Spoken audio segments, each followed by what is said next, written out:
काँग्रेस नेते विजय वडेट्टीवार यांनी मवियामध्ये भूकंप घडवणारा आरोप केलाय। त्यांनी थेट कुणाचं नाव घेतलेलं नाहीये, मात्र आपल्याच सहकार्यांवर संशय व्यक्त केलाय।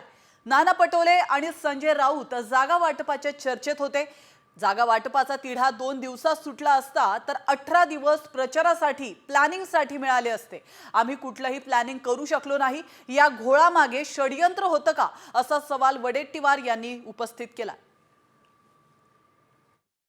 नाही, विधानसभेला फटका बसण्याचे अनेक कारण असले तरी हे पण कारण नक्कीच आहे। 20 दिवस आम्ही जागेंचा घोळ ठेवला। नाना पटोले आणि संजय राऊत हे 2 प्रमुख नेते त्या ठिकाणी होते, त्यामध्ये आम्ही होतो। आम्ही कुठलंही प्लॅनिंग करू शकलो नाही। आम्हाला कुठलंही प्लॅनिंग करता आलं नाही। आम्हाला निवडणुकीसाठी तीनही पक्षाला संयुक्त कार्यक्रम आखता आला नाही।